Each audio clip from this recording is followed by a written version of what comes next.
Malappuram SP ഓഫീസിലെ മരമുറിയുമായി ബന്ധപ്പെട്ട് വലിയ വിവാദങ്ങളാണ് കേരളത്തിലാകെ ഉണ്ടായത്. അത് ഒരുപക്ഷെ അതിന്റെ തുടർച്ചയെന്നോണം പി.വി. അൻവർ LDF വിടുന്ന ഒരു സാഹചര്യമുണ്ടായി. അപ്പോൾ ആ പരാതിയിൽ അല്ലെങ്കിൽ അക്കാര്യങ്ങളിലേക്കൊക്കെ വകവെച്ച് ആദ്യം പരാതി നൽകിയത് പെരുമ്പടപ്പ് SI ആയിരുന്ന ശ്രീജിത്ത് ആയിരുന്നു. ശ്രീജിത്ത് കഴിഞ്ഞ ദിവസം പോലീസിൽ നിന്നും രാജിവെച്ചുകൊണ്ടുള്ള ഒരു കത്ത് SHO മുഖാന്തരം DGPക്ക് കൈമാറുകയും ചെയ്തിട്ടുണ്ട്.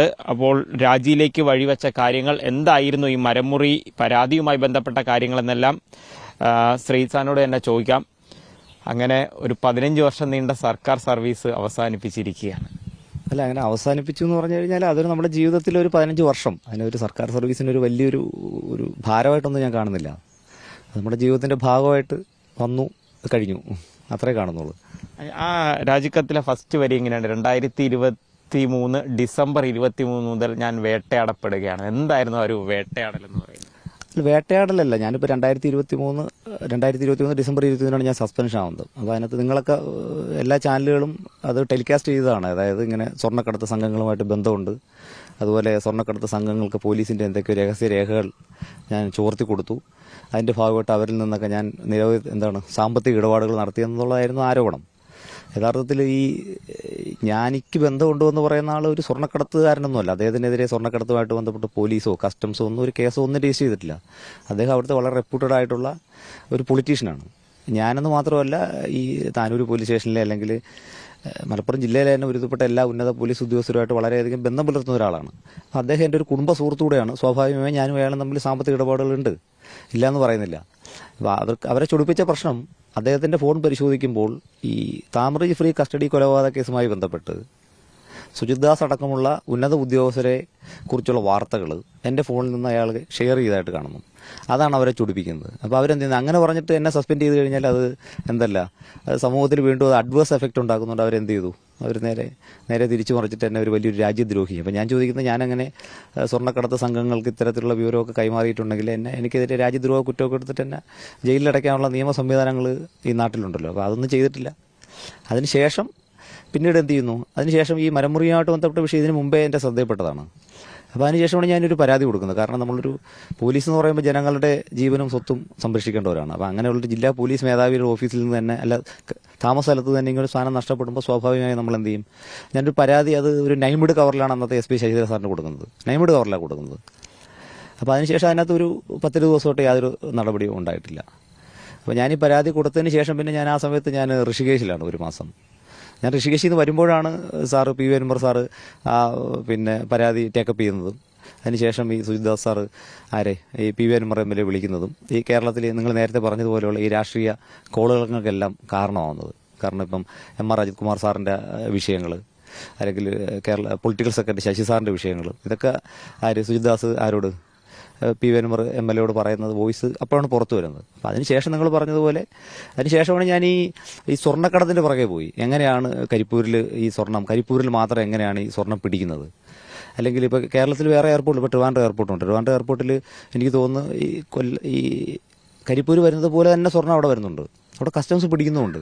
പക്ഷേ ഇന്ത്യയിൽ പോലീസ് സ്വർണം പിടിക്കുന്ന ഒരേ ഒരു എയർപോർട്ട് എന്ന് പറയുന്നത് കരിപ്പൂർ എയർപോർട്ടാണ്. അതിന് പിന്നിൽ എന്തെങ്കിലും പ്രത്യേക അജണ്ടയോ എന്തെങ്കിലും പ്രത്യേക ഉദ്ദേശങ്ങളോ ഉള്ളതായി തോന്നുന്നുണ്ട്? അല്ല, അതിന്റെ പ്രശ്നം എന്ന് വെച്ച് കഴിഞ്ഞാൽ ഇപ്പോൾ കസ്റ്റംസ് ആക്ട് ഉണ്ട് 1962. ഈ കസ്റ്റംസ് ആക്ട് പ്രകാരമാണ് എന്ത് ചെയ്യേണ്ടത്, ഈ തരത്തിലുള്ള ഈ സ്വർണം പിടിക്കേണ്ടതും അതിന്റെ നിയമ നടപടികൾ എടുക്കേണ്ടതും.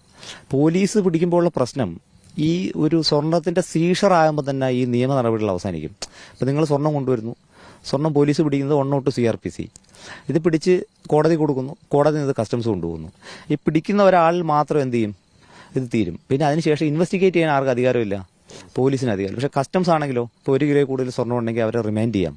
പിന്നെ അതുപോലെ തന്നെ ഇതിനകത്ത് സർക്കാരിന് വരുന്നൊരു സാമ്പത്തിക നഷ്ടമെന്ന് പറഞ്ഞു കഴിഞ്ഞാൽ, കസ്റ്റംസ് ആണ് ഈ സ്വർണം പിടിക്കുന്നതെങ്കിൽ ഈ സ്വർണവും ഗവൺമെന്റിലേക്ക് കണ്ടുകെട്ടാം. അതോടൊപ്പം തന്നെ ഈ കൊണ്ടുവരുന്നവർക്ക് ഈ സ്മഗ്ലിങ്ങിന്റെ ഫൈനായിട്ട് വളരെ നല്ല, ഏകദേശം ഈ സ്വർണത്തിന് തുല്യമായ തുക എന്ത് ചെയ്യും, അവർക്ക് ഫൈൻ ഇടും. ഇപ്പം നമുക്കറിയാം, ഇപ്പോൾ ശിവശങ്കർ സാറിൻ്റെ കേസിൽ അല്ലെങ്കിൽ സ്വപ്ന സുരേഷിനൊക്കെ 1.5 കോടി 2 കോടി രൂപയ്ക്കാണ് ഫൈൻ ഇട്ടേക്കുന്നത്. പക്ഷെ പോലീസ് ആണെങ്കിൽ എന്ത് ചെയ്യാൻ പറ്റില്ല, അത്തരത്തിൽ ഫൈൻ ഇടാൻ പറ്റും. 150 കേസ്, ഒരു കേസിൽ നമുക്ക് ആവറേജ് ഒരു 30 ലക്ഷം രൂപ വരെ ഫൈൻ ഇടാൻ പറ്റും.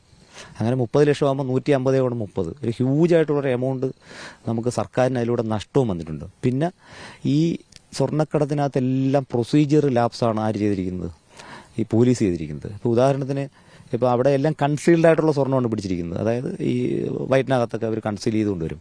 ഈ കൊണ്ടുവരുന്ന സ്വർണം ഇവർ നേരെ ഇയാളെ കൊണ്ടുവന്ന് എവിടെ പോകുന്നു, ഇപ്പോൾ കൊണ്ടുപോയിട്ടുള്ള ഹോസ്പിറ്റലിൽ കൊണ്ടുപോകും. ഹോസ്പിറ്റലിൽ കൊണ്ടുപോയതിന് ശേഷം അവർ എക്സ്റേ എടുക്കുമ്പോൾ അതിനകത്ത് എന്തുണ്ട് കാണാൻ പറ്റും. പക്ഷേ യഥാർത്ഥത്തിൽ കസ്റ്റംസ് ആക്ട് പ്രകാരം ഇങ്ങനെ കസ്റ്റംസ് ആക്ട് മാത്രമല്ല, കാരണം ഒരാളുടെ വയറ്റിനകത്ത് ഇത്തരത്തിലുള്ള അന്യപദാർത്ഥം കണ്ടു കഴിഞ്ഞാൽ അതെന്താ ചെയ്യേണ്ടത്? ആ ഡോക്ടറുടെ സാന്നിധ്യത്തിൽ എന്ത് ചെയ്യണം? അത് പുറത്തേക്ക് എടുക്കണം. അത് ഒരു മനുഷ്യാവകാശം കൂടെയാണ് അവർ. അപ്പോൾ പോലീസ് എന്താ ചെയ്തിട്ടുള്ളത്? നിങ്ങൾ ആ എല്ലാ മാസ്റ്റർ പരിശോധിച്ചാൽ നിങ്ങൾക്ക് മനസ്സിലാവും. പോലീസ് ചെയ്തിട്ടുള്ളത് ഇയാൾ എന്ത് ചെയ്യും? നേരെ തിരിച്ച് എവിടേക്ക് കൊണ്ടുവരും?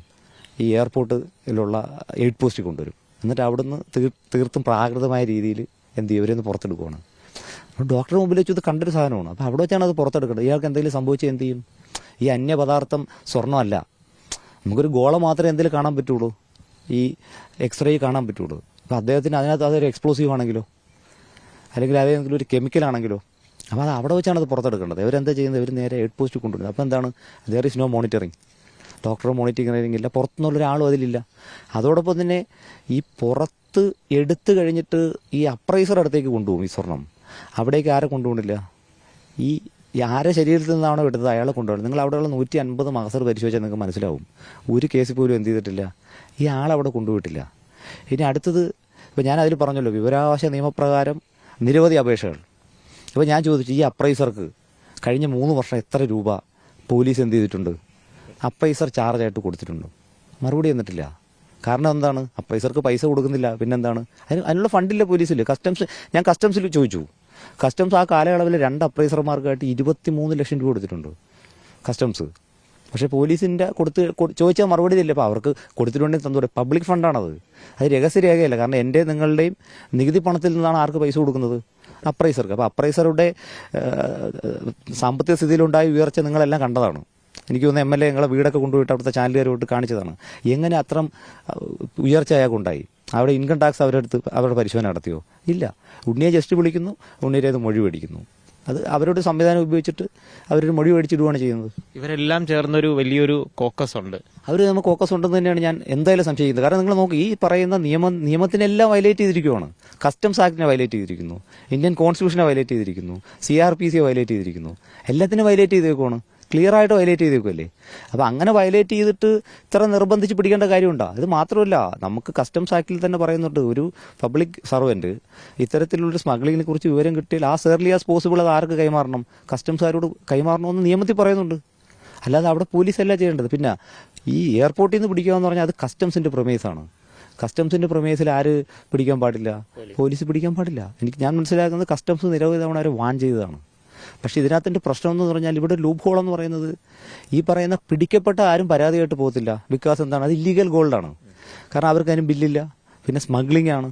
അപ്പോൾ ഞാൻ എൻ്റെ 5 കിലോ പിടിച്ചു, എന്നിട്ട് 1 കിലോയെ കാണിച്ചോളൂ എന്ന് പറഞ്ഞാൽ ആരും ചെയ്യുന്നില്ല, ആർക്കും പോകാൻ പറ്റില്ല. കാരണം അതൊരു ഇല്ലീഗൽ ആക്ട് ആയതുകൊണ്ട്. അപ്പോൾ ആ ഒരു ലൂപ്പ് ഹോളാണ് എന്ത് ചെയ്തത് പോലീസ് തന്ത്രപരമായിട്ട് അവിടെ ഉപയോഗിച്ചതെന്നാണ് ഞാൻ മനസ്സിലാക്കുന്നത്. അതിൽ തന്നെ ഈ കൂടുതലും ഇത്തരത്തിൽ കസ്റ്റംസിനെയൊക്കെ വെട്ടിച്ചുകൊണ്ട് പോലീസ് പിടിക്കുന്നതെന്ന് പറയുന്നത് സുജിത് ദാസിന്റെ സമയത്താണെന്ന് തോന്നുന്നു കൂടുതലായിട്ട് നടന്നിട്ടുള്ള ഒരു കാലഘട്ടം എന്ന് പറയുന്നത്. 99%, 99.9% ആ സമയത്ത് മാത്രമേ ഉള്ളൂ. അതിനുശേഷം ഇപ്പോൾ ശശി സാർ വന്നു, അദ്ദേഹം സത്യസന്ധനായ ഉദ്യോഗസ്ഥനാണ്. അദ്ദേഹത്തിൻ്റെ കാലത്ത് 1-2 കേസുകൾ മാത്രമേ പിടിച്ചിട്ടുള്ളൂ.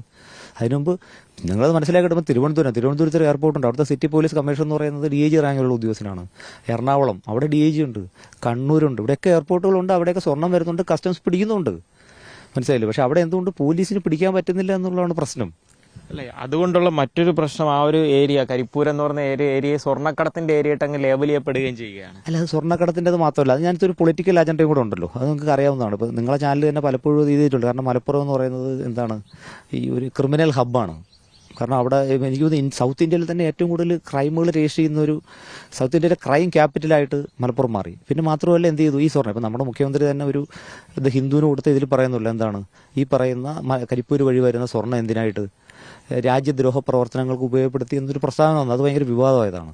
അപ്പം കരിപ്പൂർ എന്ന് പറയുന്നത്, കരിപ്പൂരുള്ള ആൾക്കാർ അല്ലെങ്കിൽ മലപ്പുറത്തുള്ള ആൾക്കാരൊക്കെ ആരാണ്? ഈ സ്വർണം നടത്തുന്നവരാണ്. അവർ ഈ സ്വർണം കൊണ്ടുവന്നിട്ട് രാജ്യദ്രോഹ പ്രവർത്തനങ്ങൾക്ക് വരുന്നവരാണെന്നുള്ളൊരു പരിപ്രേക്ഷ്യം ഈ ഒരു ആക്ടിലൂടെ എന്ത് ചെയ്തിട്ടുണ്ട്, പൊതുസമൂഹത്തിലുണ്ടായിട്ടുണ്ട്. ഈ മറ്റൊരു പ്രധാനപ്പെട്ട കാര്യം, ഇപ്പോൾ രാജിവെച്ചു അതിലേക്കൊക്കെ വകവെച്ചത് എനിക്ക് തോന്നുന്നു മരമുറിയുമായി ബന്ധപ്പെട്ട് നൽകിയ പരാതി തന്നെയാണ്.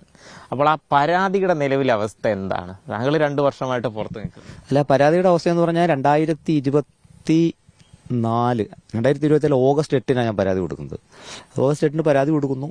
അതിനുശേഷം അതിനകത്ത് യാതൊരു നടപടിയും ഉണ്ടായില്ല. അപ്പോൾ അത് എനിക്ക് തോന്നുന്നു ഇപ്പോൾ സുജിത സാറ് ഈ അൻവർ സാറുമായിട്ടുള്ള ഫോൺ സംഭാഷണത്തിൽ തന്നെ പറയുന്നുണ്ടല്ലോ, ശ്രീജിത്തിൻ്റെ പരാതിയില്ല, അത് പ്രശ്നമില്ല, അതെനിക്ക് ഹാൻഡിൽ ചെയ്യാൻ പറ്റും, അദ്ദേഹം പറയുന്നുണ്ട്. കാരണം അതൊരു ലോ പ്രൊഫൈലായിട്ടുള്ള ആള് ശ്രീജിത്ത് ലോ പ്രൊഫൈൽ ആളാണ്. പിന്നെ അദ്ദേഹം എന്തോ ക്രിമിനലാണോ അങ്ങനെ എന്തൊക്കെ പറയുന്നുണ്ട്. സാർ അവരുമായിട്ടൊന്നും സഹകരിക്കേണ്ട കാര്യമില്ല. അപ്പോൾ അതിൻ്റെ അർത്ഥം എന്താണ്, നമ്മൾ ലോ പ്രൊഫൈലായിട്ടുള്ള ഒരാൾ അല്ലെങ്കിൽ സാധാരണക്കാരനായ ഒരാൾ ഒരു പരാതി കൊടുത്തു കഴിഞ്ഞാൽ ആ പരാതി അവരെന്ത് ചെയ്യും, അവർ ഒതുക്കുമെന്ന് ക്ലിയർ ആയിട്ട് അദ്ദേഹം പറയുവാണ്. പക്ഷേ സാറ് കൊടുത്ത പ്രശ്നമാണ് ആര്, MLA കൊടുക്കാൻ പാടില്ല. MLA കൊടുത്തു കഴിഞ്ഞാൽ അത് വലിയ വിഷയമായി മാറും എന്നാണ് പറയുന്നത്. അപ്പോൾ എൻ്റെ പരാതിയിൽ അവരൊന്നും ചെയ്തില്ല. നിങ്ങൾ മനസ്സിലാക്കണം, ടിൽ ഡേറ്റ് എൻ്റെ മൊഴി എടുത്തിട്ടില്ല, MLA മൊഴി എടുത്തിട്ടില്ല.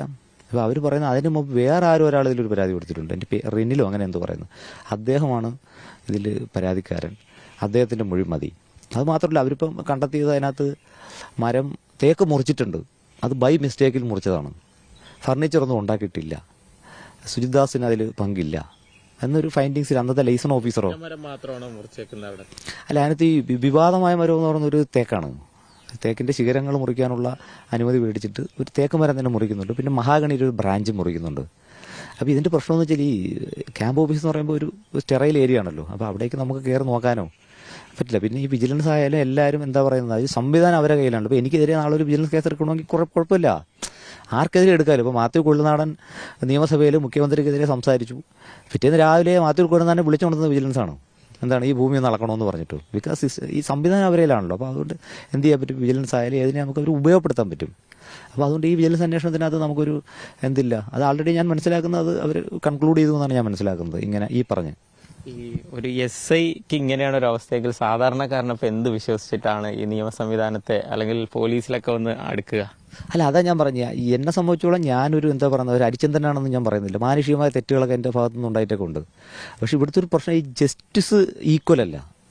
ഇപ്പോൾ ഇതിനെക്കാട്ടി വലിയ തെറ്റുകൾ ചെയ്ത കുറേ ആൾക്കാരുണ്ട് നമ്മുടെ ഈ പോലീസിലുണ്ട്, നമ്മുടെ ചുറ്റുമുണ്ട് എത്ര തെറ്റുകൾ. ഇപ്പോൾ ഞാൻ ഒരു പറഞ്ഞതുപോലെ ഇപ്പം പത്തനംതിട്ടയിൽ ഒരു പോക്സോ കേസിലൊരു വിക്ടിമ്, എനിക്ക് തോന്നുന്നു ഈ 1 മാസത്തോളമാണ് ആ പെൺകുട്ടി രക്ഷാകർത്താക്കളുമായിട്ട് പല ഓഫീസുകൾ കയറി ഇറങ്ങി. SP ഓഫീസിൽ കയറി ഇറങ്ങുന്നു, CWC കയറി ഇറങ്ങുന്നു, പോലീസ് സ്റ്റേഷനിൽ കയറി ഇറങ്ങുന്നു, DVSP ഓഫീസിൽ കയറി ഇറങ്ങുന്നു. അപ്പോൾ CWC ചെന്നപ്പോൾ CWC ചെന്നപ്പോഴത്തേക്ക് ഈ പ്രതി അവിടെ വന്നു, എന്തിന് സെറ്റിൽ ചെയ്യാൻ. അവിടെ വെച്ചിട്ട് പിന്നെ വിക്ടിമുമായിട്ട് സംസാരിച്ച് സെറ്റിൽ ചെയ്യുന്നതിനായിട്ട് CWCയിലേക്ക് ആര് ചെല്ലുന്നു, ഈ പ്രതി അവിടെ ചെല്ലുവാണ്. അപ്പോൾ പ്രതിയായ അഭിഭാഷകനെ രക്ഷിക്കുന്നതിനായിട്ട് ആദ്യത്തെ DYSP SP എല്ലാവരും കൂടെ സഹായിച്ചു എന്ന് പറഞ്ഞിട്ട് DIGൻ്റെ റിപ്പോർട്ടുണ്ട്. അപ്പോൾ നമ്മൾ പറഞ്ഞാൽ എൻ്റെ കാര്യം നോക്കണ്ട, ഒരു പോക്സോ കേസിലെ അതിജീവിതയുടെ അവസ്ഥ ഇത്. ഇപ്പോൾ തിരുവനന്തപുരത്ത് ഒരു സ്ത്രീയെ മാല മോഷ്ടിച്ചു എന്നും പറഞ്ഞിട്ട് അതൊരു പട്ടികജാതി വിഭാഗത്തിൽപ്പെട്ട സ്ത്രീയാണ്. അപ്പോൾ ആ സ്ത്രീയുടെ അവസ്ഥ എന്താണ്, നമ്മുടെ അവസ്ഥയെക്കുറിച്ച് നമ്മൾ ബോധേടല്ല. പക്ഷേ ഇവിടുത്തെ പ്രശ്നം പോലീസ് മോശമാണെന്നൊന്നുമല്ല, പക്ഷേ പോലീസിനെ മോശമാക്കുന്നത് എന്താണ്, ഈ പറഞ്ഞ പോലീസിലെ കുറച്ച് ആൾക്കാർ മാത്രം. കുറച്ച് ആൾക്കാർ എന്ത് ചെയ്യുന്നു, ഞാൻ പറഞ്ഞതുപോലെ ചില ഈ പൊളിറ്റിക്കൽ ഇതിന് വേണ്ടിയിട്ട് അല്ല അവരുടെ ചില താല്പര്യങ്ങൾക്ക് വേണ്ടിയിട്ട് എന്ത് ചെയ്യുന്നു ഇത്തരത്തിൽ. പിന്നെ ഒന്നാമത്തെ കാര്യം, പോലീസിന് സമയമില്ല, പഠിക്കാൻ സമയമില്ല. കാരണം നമ്മൾ എന്തെപ്പോഴും പഠിക്കണമല്ലോ, നിയമങ്ങളെ കുറിച്ചിട്ട് നമ്മൾ അവെയർ ആയിരിക്കണം. അപ്പോൾ അതിനൊന്നും പറയാം. ഇപ്പോൾ മേലോ ഉദ്യോഗസ്ഥൻ പറഞ്ഞ പിടി അങ്ങോട്ടാക്കി ഇങ്ങോട്ടാക്കി. ഇപ്പോൾ വളാഞ്ചേരിയിൽ നമ്മൾ കണ്ടില്ലേ 10 മില്ലി പിടിച്ചു എന്ന് പറഞ്ഞിട്ട് എന്ത് ചെയ്യുന്നു, 55 ഐക്കാണ് കേസെടുത്തേക്കുന്നത്. അപ്പോൾ ആക്ച്വലി അവർ ലീഗലി അത് ചെയ്തത് ശരിയാണ്, കാരണം സെയിലാണ്, കച്ചവടം നടത്തി.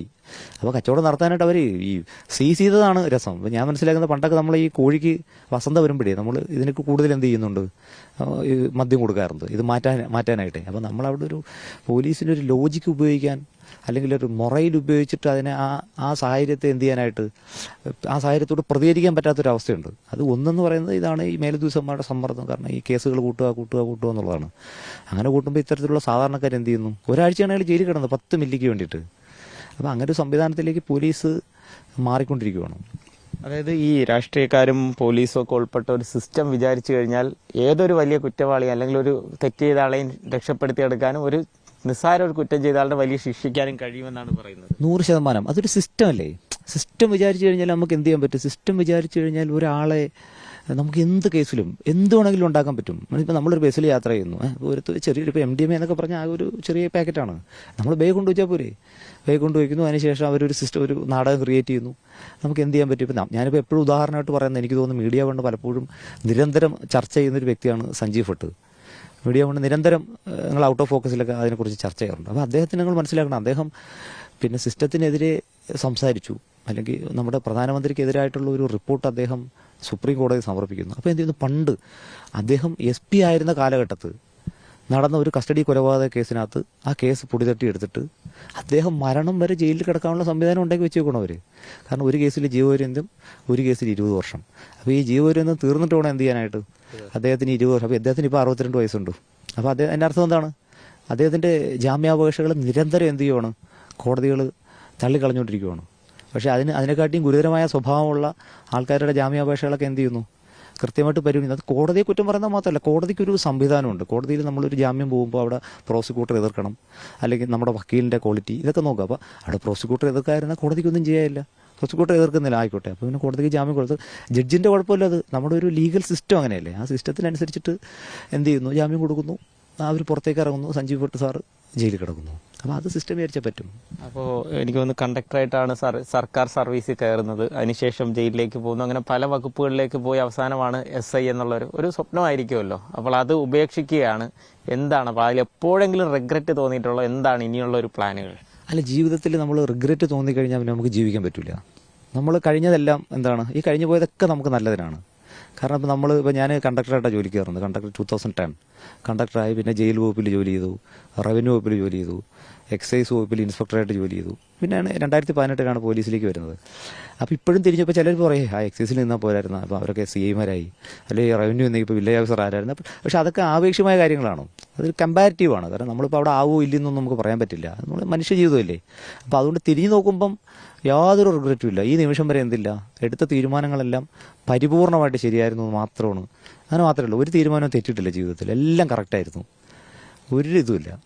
ആ കത്തിലെ മറ്റൊരു കാര്യം, അതായത് കൊച്ചു മക്കളെപ്പോലും പലപ്പോഴും ഒരു വേദനിപ്പിക്കുന്ന രീതിയിലുള്ള ചില കാര്യങ്ങൾ ഉണ്ടായതൊക്കെ പറയുന്നുണ്ട്. അല്ല, അത് വേദനിപ്പിക്കുന്നതെന്ന് പറഞ്ഞു കഴിഞ്ഞാൽ എനിക്ക് എൻ്റെ ഒരാൾക്ക് 6 വയസ്സും ഒരാൾക്ക് 3 വയസ്സുമാണ് ഉള്ളത്. അപ്പോൾ വേദനിപ്പിക്കുക എന്ന് പറഞ്ഞാൽ എൻ്റെ കുട്ടികൾ ഇപ്പോൾ വളരെ ചെറുതാണ്. അപ്പോൾ എനിക്ക് ഇപ്പോഴേ ഈ തീരുമാനം എടുക്കാൻ പറ്റുള്ളൂ. കാരണം ഈ നമ്മൾ കുപ്പായൊക്കെ ഇട്ടിട്ടേ GP പോണതും, അപ്പോൾ കുട്ടികളെ സംബന്ധിച്ചുള്ള എപ്പോഴും ഈ പോലീസ് എന്നൊക്കെ പറയുമ്പോൾ ഭയങ്കര ഒരു ആവേശമാണല്ലോ.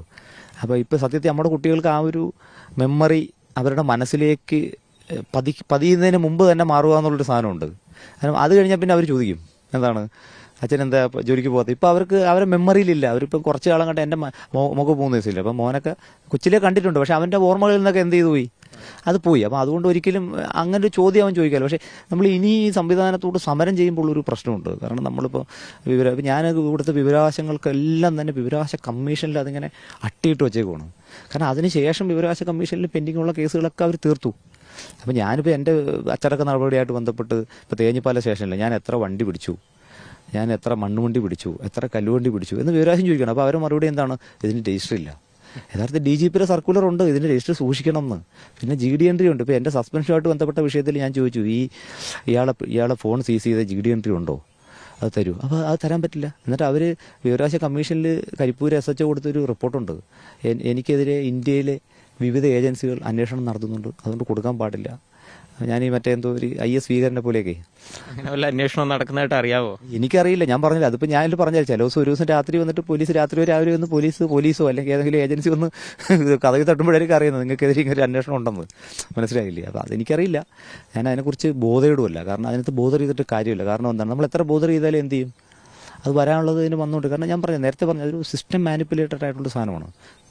ഈ സസ്പെൻഷൻ 6 മാസം കൂടുമ്പം ഒന്ന് റിവ്യൂ ചെയ്യണം എന്നുള്ളൊരു നിയമം ഉണ്ടല്ലോ, എന്ത് പറഞ്ഞിട്ടാണ് അവർ എക്സ്റ്റെൻഡ് ചെയ്തുകൊണ്ട് ഇങ്ങനെ പോയിക്കൊണ്ടിരുന്നത്? അല്ല, അത് ഈ സസ്പെൻഷൻ കഴിഞ്ഞിട്ട് ഓരോ റിവ്യൂ വരുമ്പോഴത്തേക്ക് എനിക്ക് പുതിയൊരു PR വരും. അപ്പോൾ പിന്നെ പ്രശ്നമില്ല. പിന്നെ ഞാനിത് പലപ്പോഴും എന്നോട് സഹകരിച്ചില്ല എന്ന് പറയാൻ പറ്റില്ല, പക്ഷേ നിയമപരമായിട്ട് ഞാൻ സഹകരിച്ചിട്ടുണ്ട്. ഇപ്പോൾ ഞാൻ ഈ കഴിഞ്ഞ മാർച്ച് 22-ന് SP ഓഫീസിൽ എൻ്റെ സ്വന്തം പൈസ കൊടുത്തിട്ട് കുറച്ച് തേക്കിൻ്റെ തൈയും മഹാഗണിയുടെ തൈയും, അതൊരു ലോക ജലദിനമായിരുന്നു. അതൊരു എന്താണ്, എനിക്ക് കിട്ടുന്ന സബ്സിഡന്റ് അലവൻസിൽ നിന്ന് ചെറിയൊരു പൈസയ്ക്ക് ഞാൻ വാങ്ങിയിട്ട് അവിടെ കൊണ്ട് കൊടുത്തു.